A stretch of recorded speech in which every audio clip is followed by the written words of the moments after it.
Hey everyone, welcome back to my channel. And if you're new here, then just welcome. In this video, I'm gonna be doing another DIY Halloween decoration, and I'm not sure where I'm going with it, so I hope that this makes it to YouTube, because that would mean that I was successful in my vision here. All right, so I'm just gonna briefly go over what supplies I'm using, and I'm trying to keep it inexpensive, so we'll see how that works as well. But these are sticks that I actually got from my yard, and I'll include a little video of the tree in my backyard. I actually took a few branches off that were really annoying, that were in the way, and they were blocking my back door, and just decided I'm just gonna let those dry out for a little bit. So I kept them for a while. I've spray painted them black, and I will also include a picture of the Rust-Oleum that I used spray paint. So I found that spray paint was a lot easier to use than acrylic paint. Doesn't really matter what you use. The point is that I painted them black. Okay, so the next thing that I have is some fishing wire, and I got this off of Amazon. So I'll provide a link for the items that are available on Amazon, as well as Walmart or whatever place that I got these from. There are a few items from Dollar Tree, so I probably won't be able to link that, but the point is that you can find those types of items or something similar. The next thing that I have here is just some cheap florals, like these glitter maple leaves that I got from Dollar Tree. So these were $1.25 tree, I guess. I also got some other cheap florals, and they're kind of stuck together right now.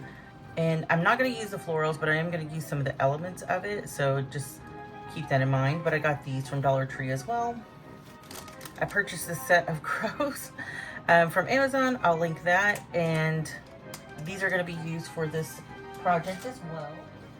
And some black twine. So I have this was on Amazon. So some other items that you may need, if you don't already have it on hand, is a glue gun and some glue sticks. So I already have these on hand, so I'm gonna go ahead and get started. And we're gonna go ahead and cue the time-lapse version of this so you guys can see what I'm doing, and the voiceover. All right, I'll be back. Okay, voiceover Michelle here. So getting started with this project, I had an idea of what I wanted to do. I knew that I needed some branches. I didn't want to go to a craft store and purchase them. I figured I had the materials in the backyard, and that should be easy enough to obtain. And even if I didn't have them in the backyard, I could find them at any place that has like shrubbery or random trees somewhere. Somebody's gonna have some sticks somewhere, okay?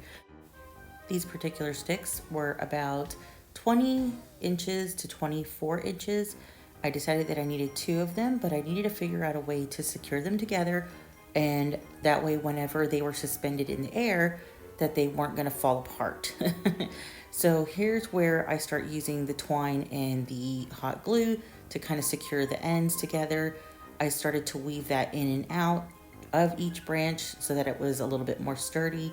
Now keep in mind, you do not have to use the exact same measurements for your project. You can use any size sticks that you want. You could use bigger, heavier sticks if you'd like, but just keep in mind it may take a little bit more effort to secure it than what I'm currently using here. So just a side note. So with that being said, I needed to also secure the top branch to the bottom branch. If for some reason they were able to come apart and they were able to separate from one another, the actual fishing line would keep it in one piece and keep the bottom part from falling off. Just another way to secure it. It doesn't hurt, right? Once I've tied them in place, I use the glue gun again to secure the fishing line in place so that it doesn't move or come apart.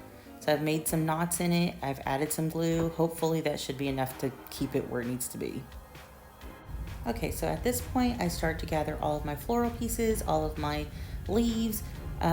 Spoiler alert though, I don't end up using the floral pieces as much as I thought I would. They ended up not working and not really looking the way that I wanted them to, so don't end up using them in this final result. But I do start to use the maple leaves, and I glue those to the stick. I just pick random various places throughout the entire piece. That actually worked out a lot better with what I was envisioning in my head, and I like the overall look of it at the very end. So just stay tuned for that. But I start gluing them in place. I make sure that they are secure. I make sure that they're not going to fall apart. So I do add a little bit of extra glue to the leaves and make sure that they stay pretty securely on the branch.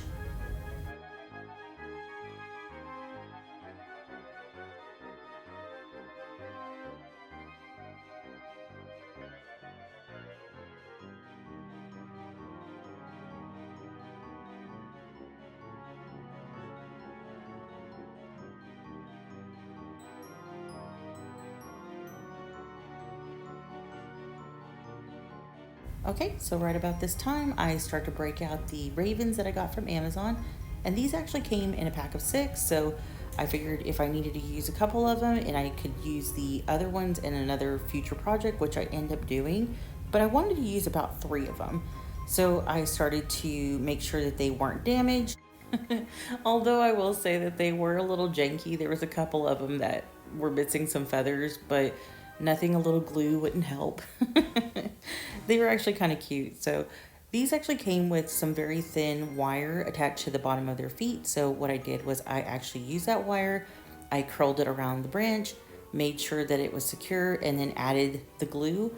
Or in some cases, like I made sure to add the glue first and then added the birds and secured the wire.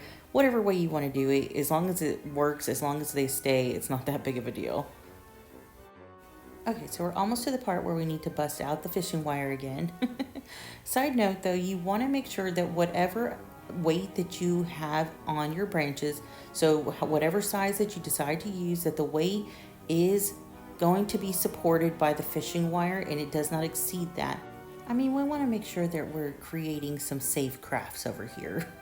Therefore, we don't want it to snap, we don't want it to break, we don't want it to fall on somebody and cause some damage. So just keep that in mind whenever you're finishing up this project. My project was fairly lightweight, it did not exceed it, and I felt pretty confident that it was going to be able to secure it and suspend it in the air safely.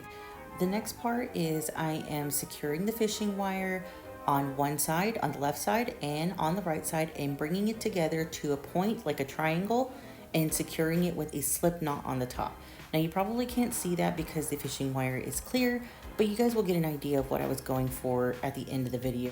And honestly, there's not much left to do to this project, so it's actually pretty simple. It was fairly inexpensive. I think all in all, I spent maybe like 15 bucks to put it all together. It wasn't a lot. A lot of these things I had on hand, like the black spray paint, so that might be a little bit costly depending on what kind you get. But other than that, it was simple, inexpensive, and fun. And I actually am obsessed with how the end result turned out. It's really cute. I will say that my cats are obsessed with it. But keep in mind, you don't have to hang it from the ceiling or the ceiling fan like I did. You can hang it on the wall if you'd like. You can put it wherever you want. But I thought it was really fun. I hope to do more of these DIYs in the future. So let me know if you're having a good time watching these and would like to see more from me. I have provided any Amazon links down below for this project. Use them if you like, but if you don't, that's okay too. I have provided socials as well. And until the next video, guys, later.